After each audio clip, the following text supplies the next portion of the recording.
10 मई 2026 को थलपति विजय ने तमिलनाडु के मुख्यमंत्री के रूप में शपथ ली सी जोसेफ विजय एनुम नान और उनके शपथ ग्रहण के तुरंत बाद एक ऐसा ट्वीट सामने आया जिसने सोशल मीडिया पर सेकुलरिज्म, विविधता और भारत की राजनीति को लेकर नई बहस छेड़ दी।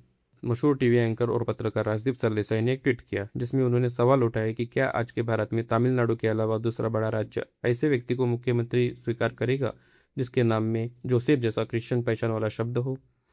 यानी उनका सीधा इशारा यह था कि तमिलनाडु ने धार्मिक विविधता और सेकुलर सोच का उदाहरण पेश किया है, जबकि बाकी भारत शायद ऐसा नहीं कर पाएगा। अब सवाल यह है कि क्या राजदीप सरदेसाई का यह दावा वास्तव में सही है? क्या तमिलनाडु ने आज ऐसा कुछ कर दिया जो बाकी भारत कभी कर ही नहीं सकता? सच ये है कि यह पोस्ट आधे अधूरे इतिहास और चुनिंदा नैरेटिव पर आधारित लगती है, क्योंकि भारत के इतिहास में यह पहली बार नहीं हुआ कि किसी हिंदू बहुसंख्यक राज्य ने मुस्लिम या क्रिश्चियन समुदाय के व्यक्ति को मुख्यमंत्री बनाया हो। ऐसा कई बार हो चुका है। आइए इस वीडियो में इसे विस्तार से समझते हैं।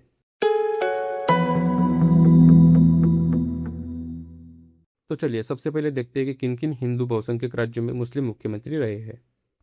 महाराष्ट्र में AR अंतुले राज्य के 8वें मुख्यमंत्री बने।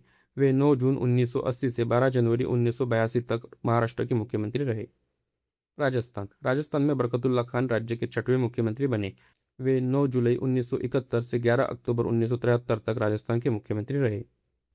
बिहार में अब्दुल गफूर राज्य के 13वें मुख्यमंत्री बने। वे 2 जुलाई 1973 से 11 अप्रैल 1975 तक बिहार के मुख्यमंत्री रहे। असम में अनवरा तैमूर राज्य के 8वें मुख्यमंत्री बनी। वे 6 दिसंबर 1980 से 30 जून 1981 तक असम के मुख्यमंत्री रही। वे भारत की पहली महिला मुस्लिम मुख्यमंत्री भी है। मणिपुर में मोहम्मद अलीमुद्दीन राज्य के दूसरे मुख्यमंत्री बने।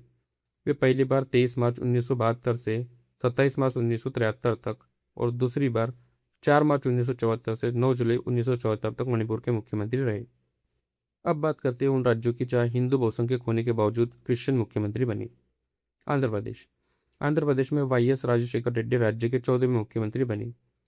वे 14 मई 2024 से 2 सितंबर 2009 तक आंध्र प्रदेश के मुख्यमंत्री रहे।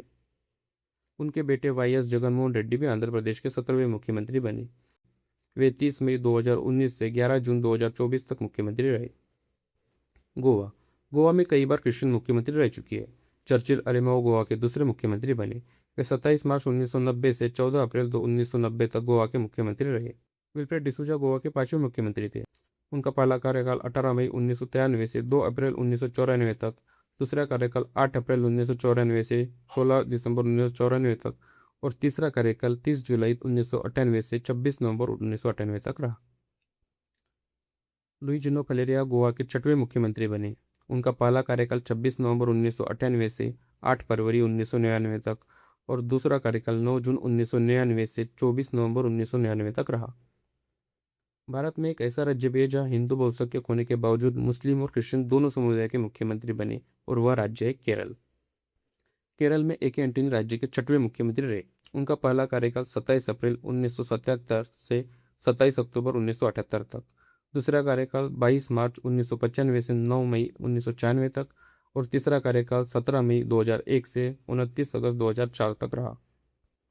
CH मोहम्मद कोया केरल के 9वें मुख्यमंत्री बने। वे 12 अक्टूबर 1979 से 1 दिसंबर 1979 तक मुख्यमंत्री रहे। ओमन चंडी केरल के 10वें मुख्यमंत्री बने। उनका पहला कार्यकाल 31 अगस्त 2004 से 12 मई 2006 तक और दूसरा कार्यकाल 18 मई 2011 से 20 मई 2016 तक रहा। तो फिर सवाल उठता है कि राजदीप सरदेसाई ने ऐसा ट्वीट क्यों किया, जैसे बाकी भारत में विविधता या सेकुलर राजनीति का कोई इतिहास ही नहीं है। भारत का लोकतंत्र हमेशा से विविधताओं को स्वीकार करता आया है। हिंदू बहुसंख्यक राज्यों ने अलग अलग समुदाय के लोगों को मुख्यमंत्री, राज्यपाल, केंद्रीय मंत्री और राष्ट्रपति तक बनाया है। इसलिए तमिलनाडु की घटना को बाकी भारत के लिए सीख की तरह पेश करना इतिहास की पूरी तस्वीर नहीं दिखाता। और अगर तुलना करनी है तो फिर तुलना संतुलित और पूरी होनी चाहिए। मेघालय, मिजोरम और नागालैंड जैसे क्रिश्चियन बहुसंख्यक राज्यों में आज तक कोई भी हिंदू मुख्यमंत्री नहीं बना। जम्मू कश्मीर में भी कभी कोई हिंदू मुख्यमंत्री नहीं बना। लेकिन इन उदाहरणों पर राष्ट्रीय स्तर पर बहुत कम चर्चा होती है। असल मुद्दा ये नहीं है कि विजय किस दम से आते हैं। लोकतंत्र में जनता जिसे चुनेगी वही मुख्यमंत्री बनेगा, लेकिन किसी एक घटना को इस तरह से पेश करना जैसे केवल तमिलनाडु ही विविधता को स्वीकार करता है और बाकी भारत नहीं, ये इतिहास के महत्वपूर्ण उदाहरणों को नजरअंदाज करना होगा। सच्चाई ये है कि भारत के अधिकांश हिंदू बहुसंख्यक राज्यों ने दशकों पहले साबित कर दिया था कि नेतृत्व योग्यता और जन समर्थन से तय होता है, केवल धन से नहीं। अगर आपको ये वीडियो जानकारीपूर्ण लगा हो तो चैनल को सब्सक्राइब करें, वीडियो को लाइक करें और इसे ज़्यादा से ज़्यादा लोगों तक शेयर करें, ताकि ये उन लोगों तक भी पहुंच सके जिन्हें लगता है कि हिंदू बहुसंख्यक राज्यों में अल्पसंख्यकों को बराबरी का अवसर नहीं मिलता। धन्यवाद।